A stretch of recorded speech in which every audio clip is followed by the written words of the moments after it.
The ex-girlfriend come down to get her stuff. The daughter got mouthy, told her to go, and that's when she pulled that gun and popped it off at the house. Well, she popped it off at me, but that ain't apparently.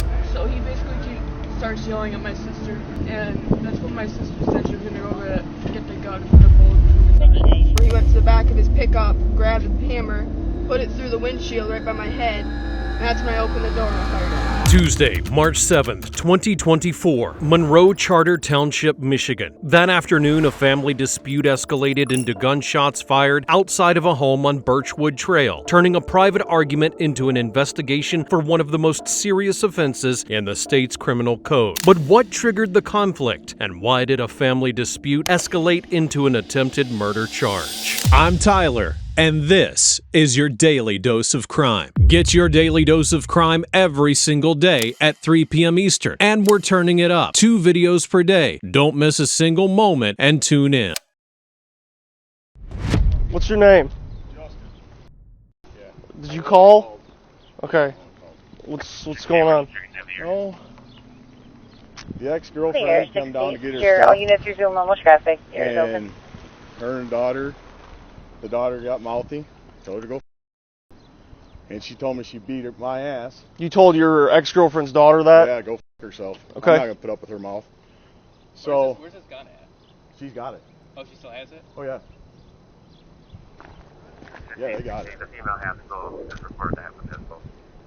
So sitting here, she was sitting on the street right here, and she pulled that gun out. I put a hammer through the windshield. I ain't gonna lie. I own the truck, and I put a hammer through the windshield. And as I was walking back to the house, she popped one off at the house. Does it have a sticker on the tailgate? No. Like a big American flag sticker? Not that I know of. Okay. All right. Where was the gun fired from? Right here. Was she in the car? Yeah, she was in the driver's seat. 71 to 68, can we get a... Probably right about here was the driver's door. And I was walking back to the door. Yep, working on it. She pulled it up. I had my back to her. What is she wearing? I want to say a black hoodie, blue jeans. Okay. What, is there anything descriptive about the vehicle? Bumper stickers, anything like that? No, it's got a plate registered to me. It's actually expired. It expired in February. The Williams Brothers license plates around. Okay. And then it'll have a hole in the windshield on the driver's side. I mean, it's pretty obvious. Oh, I stuck a hammer right Okay. through it. She's supposed to wear a black hoodie. Was when she shot the pistol, was the pistol out of the window? Was She had it the back door in the open. car? She had the door open. Okay. I don't know if she actually held it out or just held it like right here. Okay. And I remember her mom was yelling, "Where's the gun? Where's the gun?" And she said, "It's in my lap." G93 Central. Okay. All right. She shot towards the house? Yeah, straight up. Pulled it just up like this. Okay. What kind of pistol? Ma'am, I'm going to have a traffic 9 stop here at millimeter. South Telegraph Is it a in revolver? No, Kirkwood, it's just behind that semi-automatic. vehicle. Okay. But I don't. The way she was holding it, shell casing could have went in the truck. Where was she pointing the gun? Good. Towards the house. I was walking about where you were at. Edward Mary Lincoln. I believe. When officers arrive, the caller explains that the tension began even before he stepped outside his house. What the camera doesn't show is the underlying complexity between the people involved. Recent disagreements, broken communication, and a dynamic that had been deteriorating for quite some time. For investigators, this type of context often signals that the emotional threshold between the parties may have collapsed long before the shot was fired. The man describes Julia's appearance and movements in detail. But what stands out to investigators is how quickly the situation appears to have escalated. At this stage, they're not trying to assign blame. What they need to identify is the exact point where de-escalation ceased to be possible, a critical element in incidents with potential for lethal violence. 538. Just advise again, this is not the abandoned vehicle. It's going to be a black Jeep Limited. She got it. Right in my back. 71, I'm at the clinic now. I think it's right there.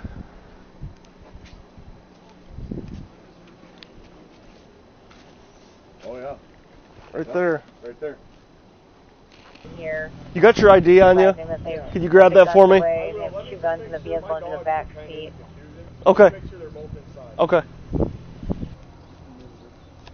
you go. Thank you. I'll be right back, okay?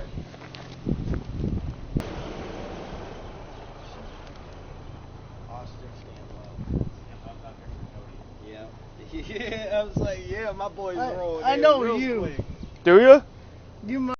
But yeah, I take a lot of people to the hospital. To see if they were okay, cause like after hearing a gunshot and then a scream, I used to live on 24/7. I know who did it, officer. I would have ran over if no it's one a was woman. out front. Woman? Yes, it's not the guy. He did not do it. Gotcha. Okay. Was the woman in the driver's seat? No, she just took off. She took ran off. around to the front, into the She truck, yelled took and off. she yelled and said, "Give me my phone now!" Did you see any firearms produced or anything? Or just a shot? No. Okay. I didn't see no firearms or anything in their hands. Okay. Yeah, the guy did not do it. It's the woman. Okay.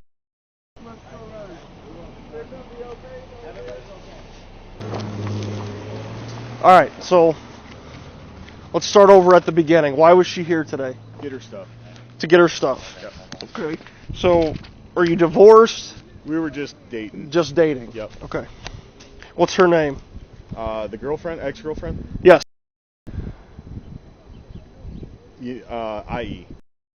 It's with an IE. Sorry. Yep.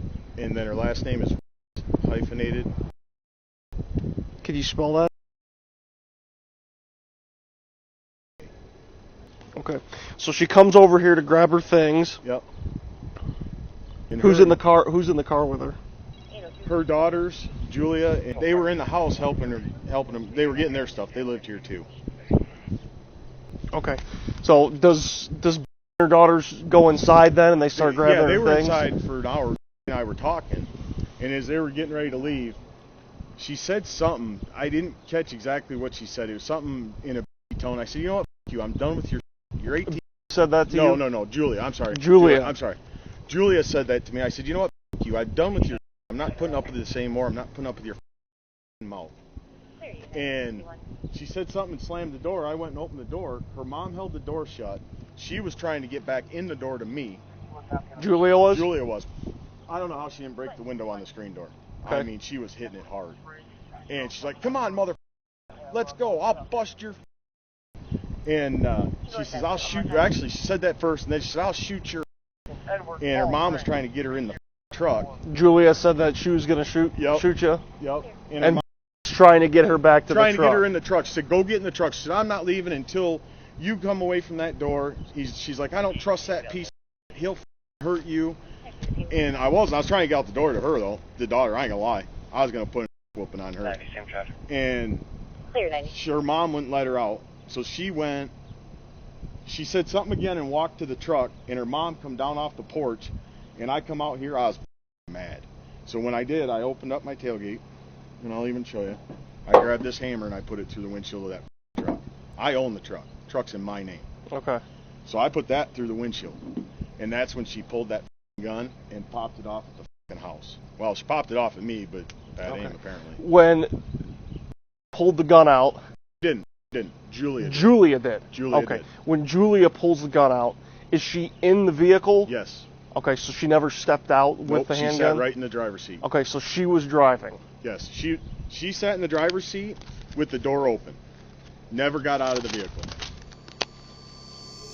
As interviews expand, a pattern emerges. No two versions fully match. According to the records, the presence of the firearm inside the vehicle forces officers to work under two parallel hypotheses: an impulsive reaction or a decision shaped by accumulated emotional strain. In Michigan, the distinction between those possibilities does not hinge on whether someone was injured, but on how the suspect's decision-making process unfolded. That's why investigators analyze not only who said what, but also the window of opportunity, how much time each person had to withdraw, intervene verbally, or avoid the confrontation. This evaluation of alternatives is common in domestic violence investigations because it helps to establish whether the final act was the result of a chain of provocations or an abrupt impulse. Do me a favor, just hop out real quick with your hands up. Keep coming. Stop right there. Spin for me. Alright, where are the guns? Inside the truck? Alright, so you keep coming back to me. Can you go with that plate one more time? Keep coming, keep coming, keep coming. Stop right there. Michigan, just slide over to your right. 3074. You got a back passenger too. I'm just going to pay you down. Make sure you got nothing real quick. Go ahead, spin for me. Perfect. They had no part in it. Alright. Go ahead, spin for me. Spin, spin, spin, spin. Perfect. All right, go ahead. Come back towards me. Put your hands up.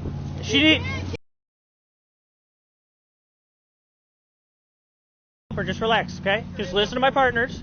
Keep coming back towards me. Back here. Keep coming. All right, go ahead. Stop right there real quick. All right, turn around. All right, I'm just going to detain you real quick. Fine. Just because you just said you're not involved, that's perfect. I don't know what's going on. They're not involved. I fired the gun. He put a camera through my windshield. Okay, put your hands together for me. Like you're praying. Right where you're at.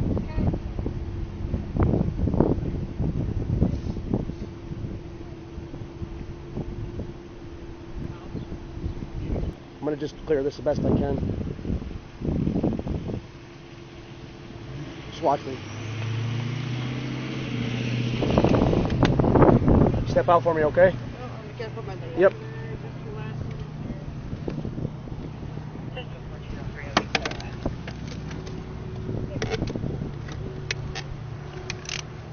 Do you have any weapons on you? No. No? Yep, I'm going to help her out.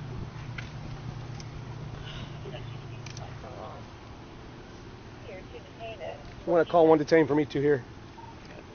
Take a step back here, okay? I don't know what involvement yet, who's or who, so we're just going to hang them all. You okay, Mom? Yeah. All right. Do you want me to help you back to my car?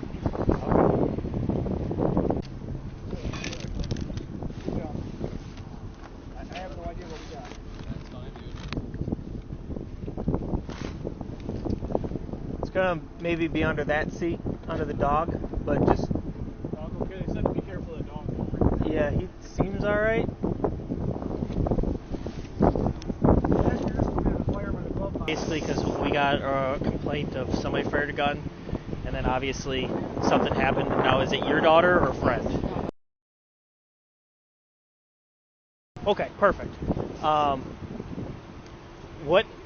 What happened? Okay. I left yesterday. Him and I were running a relationship for about almost 3 years. Okay. I left yesterday, came back today to get my property. Yep. I was in the post office with him. We had to leave, and he started calling my daughter a fucking cunt, a fucking bitch. She lost her temper. She came up to the door, started screaming at him. Truck? Yes. What's your name, ma'am? Julia Huttinga. Okay. Where's the firearms at? I was just notified they're both in the back seat in the driver's side. Are they loaded? Yes. Okay. And you give me permission to get those? Yes, I do. Okay, thank you. You guys have no weapons on you, correct? Nope. Okay, thank you. When officers locate Hatenga's vehicle, her 911 call provides an alternative starting point for reconstructing the incident. In the aftermath of a violent act, the first words a person offers often reveal their internal state more clearly than any later version. As they check the occupants of the car, officers note that each person experienced the incident from a different standpoint, creating fragmented perceptions of danger and behavior. This divergence forces investigators to rely more heavily on verifiable elements rather than immediate witness recall. The evaluation of the firearm becomes technical. Whether it had been recently handled, whether it was loaded in a manner consistent with defensive or aggressive use, and whether it bore traces compatible with the suspect's version. And we're good on permission. And she got in the truck, and he went behind her, grabbed his hammer from the back of his truck, in the back of his truck, grabbed it, smashed her hammer. You smashed the hammer into what? Her windshield. Okay. While you guys were in the truck? Yes. Okay. That's when she fired the shot at him because she felt threatened. Okay. Where was he at that point? He was walking away. Okay. Into the house, into the car. At that point, he was walking away. He was in the yard at that point. Okay. Did she fire it from inside the car, outside the car? Outside the car, I think. Okay. What did it hit? The ground, she said. To be honest with you, I don't even know. She said it hit the ground behind his back or something. So. Okay. Where were you? Were you front seat? Yes. The entire time? Yeah. Okay. All right. Perfect. Let me. Give me 1 second.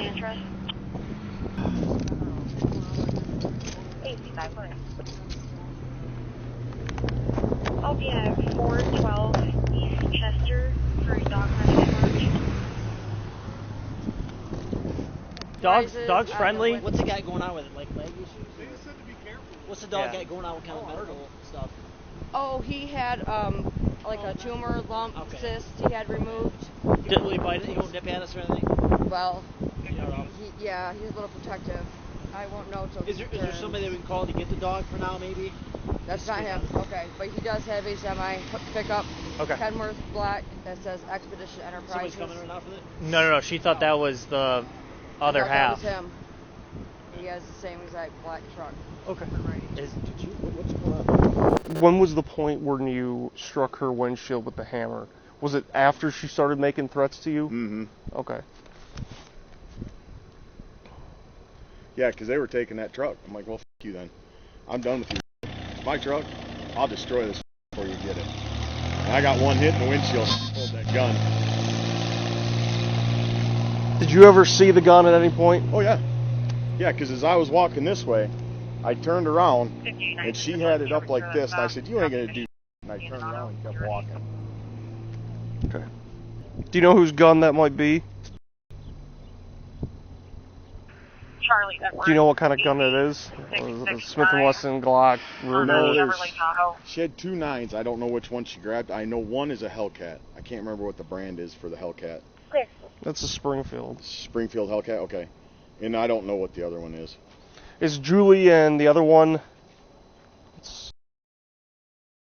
your daughters, are they? No. Yes. Okay. It was just Yep. All right. Your daughter that was the driver is Julia? Yes. Okay. She's waiting on. No, that's expired, but she's waiting on her her.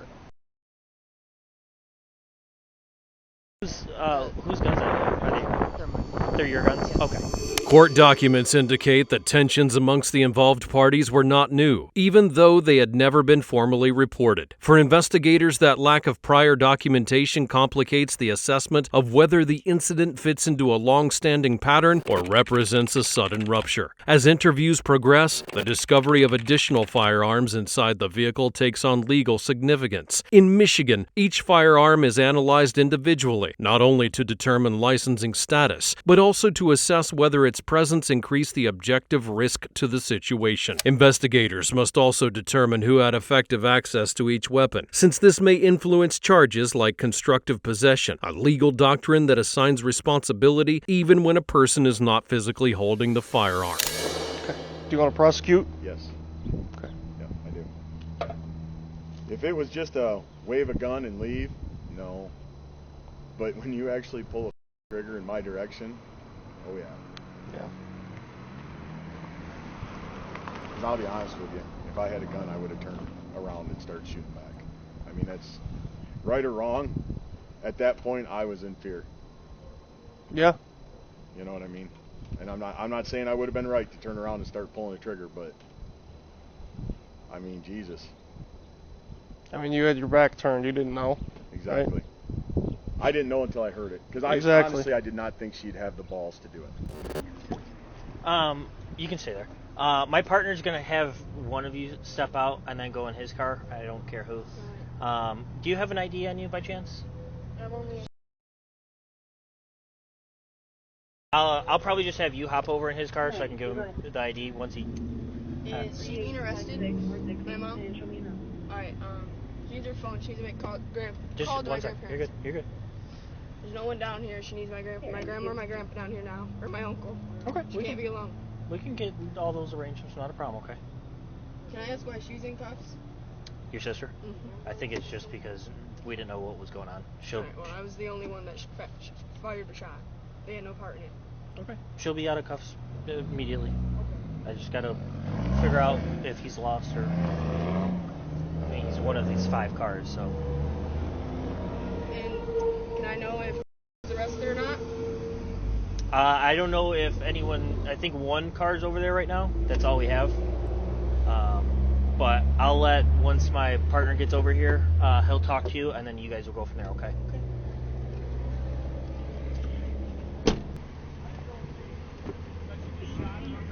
Central. I'll be clear as cars. Series 5.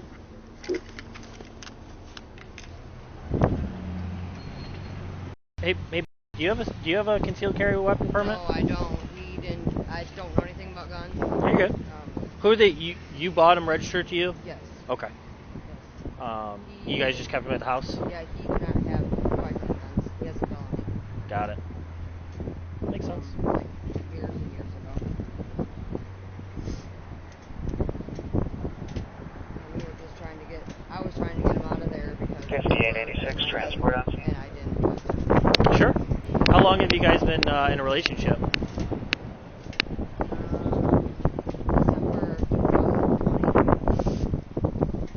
So December, so just over 2 years. Okay. That's it? Shot. Do we know which firearm was shot? No, I don't. I have no idea. Alright, what's your first name again? I'm sorry. Julia. Julia? Alright, so just because you're in cuffs and you're in my custody, I'm just going to read you Miranda, okay?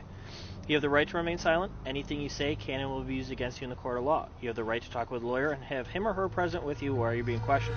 Reading Hatenga her rights formalizes the transition from police intervention to the judicial phase of the case. From that moment on, anything she says will be evaluated not only by officers, but also by the prosecutor, the judge, and potentially a jury. Her age at 18 years old creates an interpretive dilemma. Legally, she's an adult, but her emotional maturity, judgment, and level of impulsivity may later be considered at sentencing if there were to be a conviction. During the interview, investigators pay attention to elements like steadiness of speech, level of detail, and emotional consistency, factors often used to determine whether a narrative emerges from memory or from after-the-fact rationalization.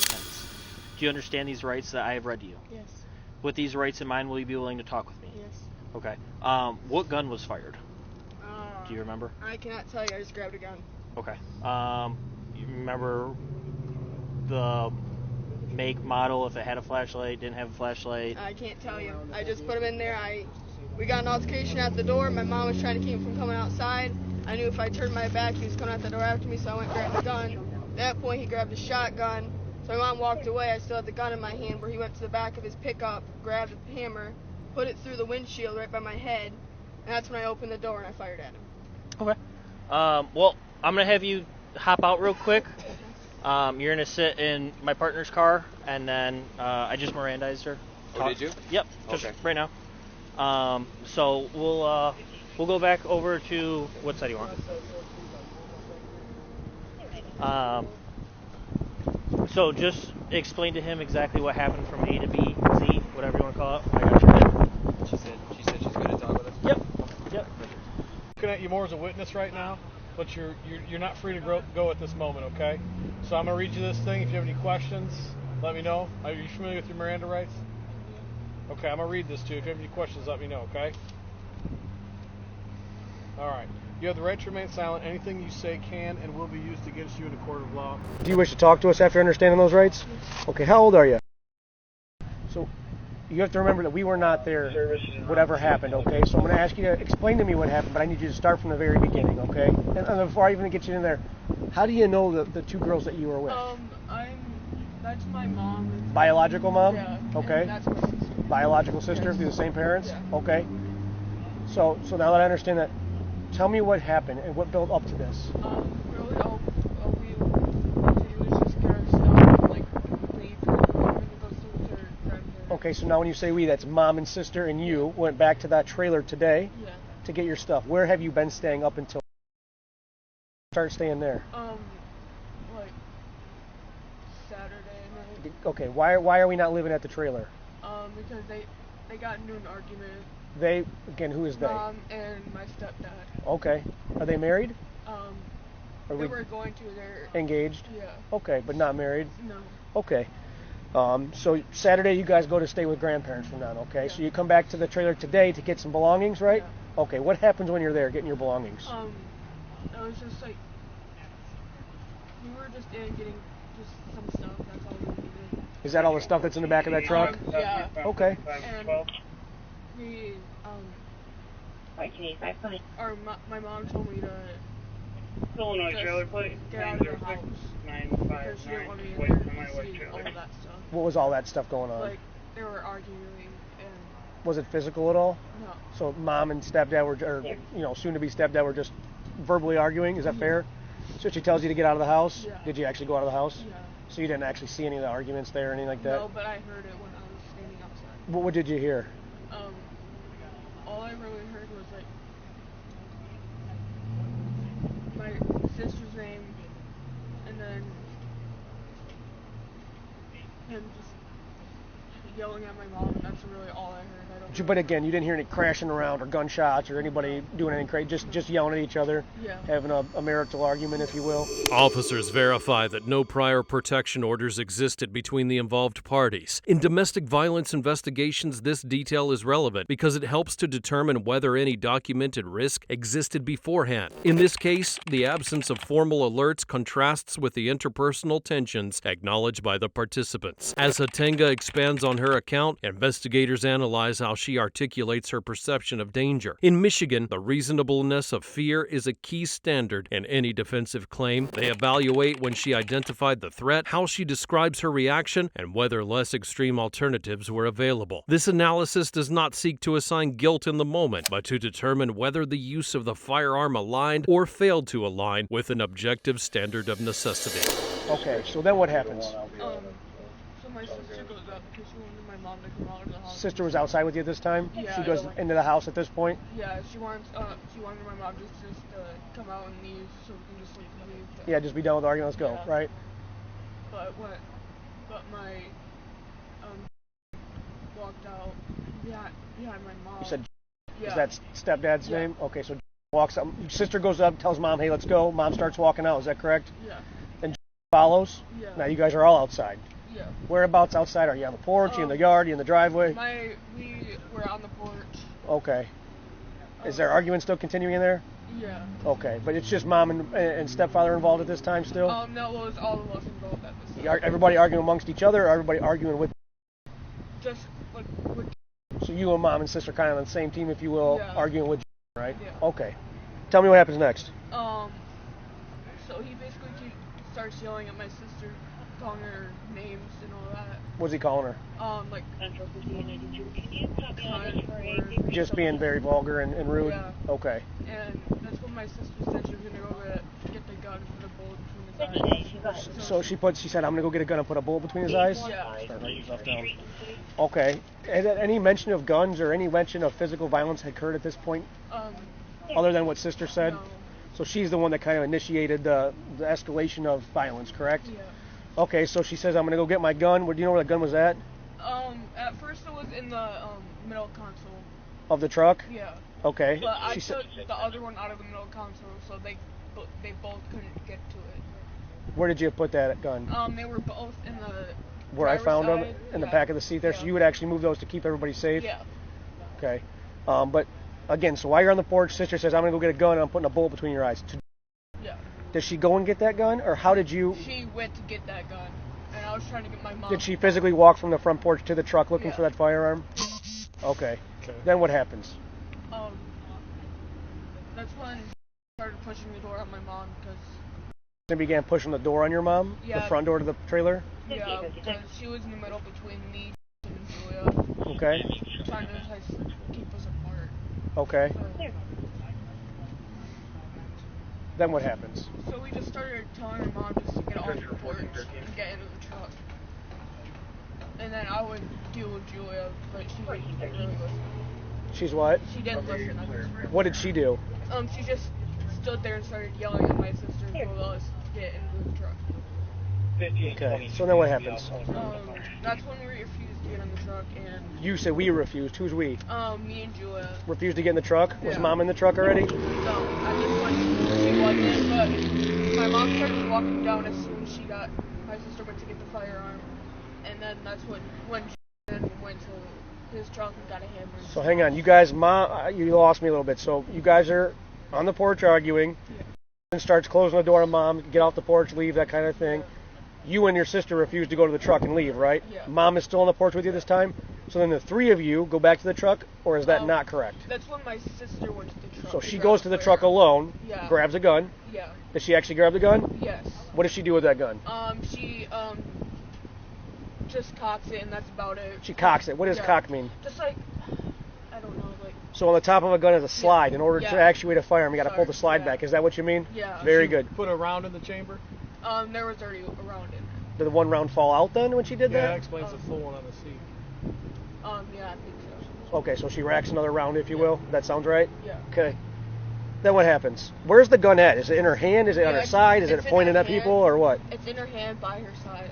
Pointing down to the ground? Yeah. Pointing at the sky?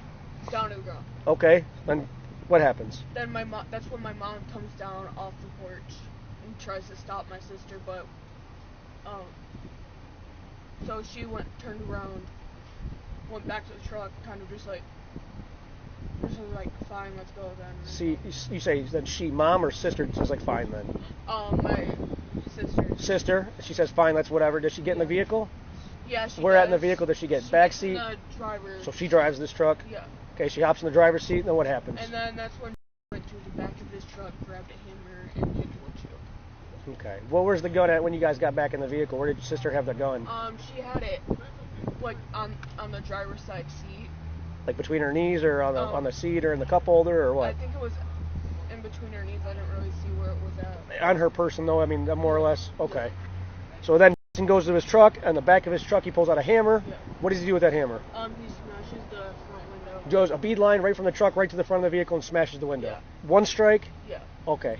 And then that's when my sister pulls out the gun and shoots it like an inch from his back.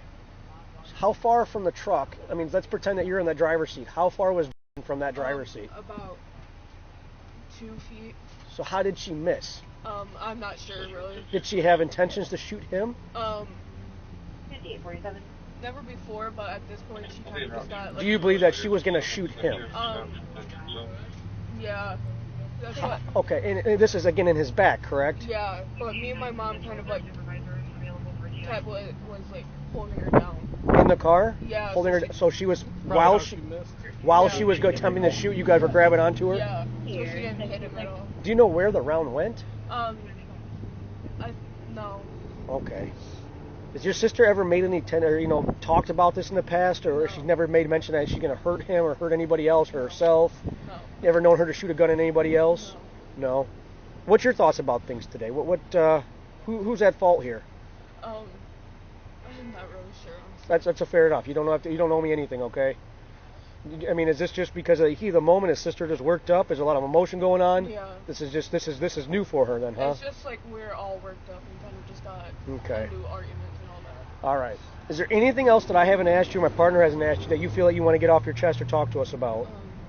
No? Okay. Well, as my partner told you, at this point, just to follow our policy and procedures and stuff and work this all out, you're going to stay here in the back of this vehicle in cuffs, okay? Off camera, the administrative side of the case unfolds, verifying CAD timestamps and organizing the chain of custody. In firearm-related incidents, these procedures ensure that no piece of evidence can be dismissed later due to documentation errors. Every object removed from the vehicle is recorded, sealed, and assigned to a responsible custodian. Although invisible to viewers, this process is critical because it determines whether the evidence can withstand scrutiny in a future court proceeding. In cases where public records become scarce, as happened here, the chain of custody often becomes one of the most complete and reliable components of the entire file. Absolutely. I have 2 quick questions for you. She grabbed the firearm to shoot at him after he hit the hammer, after he hit the windshield with the hammer, right? You guys grabbed her as she was shooting? Yeah. Was the gun all the way in her arm inside the vehicle when it went off? It was kind of like where you're standing right now. So she actually pulled it outside of the vehicle? The gun was out, and you guys were pulling on her arm? Yeah. Okay. And then he hit the windshield with a hammer? Yeah. And then he immediately turned around and was walking away? Yeah. So she went and pulled the gun pointed at his back. You guys pulled her arm down? Yeah. Okay. Okay, and she shot out the driver's side windows? Okay. The door was open when she shot out. The door was open, but she still shot through the window? No. Sorry. Kind of like this area right here? Or did she shoot out this area? She shoot out that way. She opened the door really fast. Okay, so he hit, and he had already walked back past the door this way. So she shot back towards the rear of the truck on an angle. It was out like facing us. She'd been facing us, right? No, he was like right in front of the driver's side door, walking back to the trailer. Okay. And the gun was completely out of the truck. Yes. So that round, I'm assuming, hit straight into the ground. Check the. Alright, so they're going to figure out what we're going to do with the dog and everything. And then your mom's going to be up at the station with you in a sec, okay? I'm just going to take you up there and get you out of those cuffs and everything.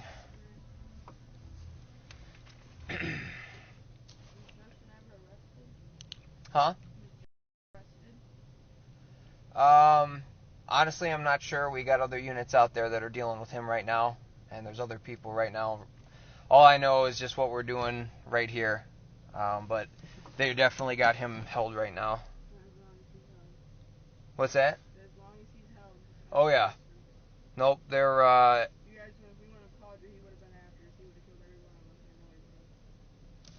yeah, no, he's not going anywhere till, everyone's gonna be taking turns, just so we can all figure it all out. Well, I know stuff like, I know you had some ammo. That wasn't the same caliber, so that was to a different gun that we moved when we first left 2 days ago. I just forgot it was still in the back seat. yeah. No, that stuff we're not taking, just the weapons themselves. I just wanted to let you guys know everything. Okay, thank you. Have you step out with me? Just go around my car here. Just walk with me here. Don't see. And right up to this door.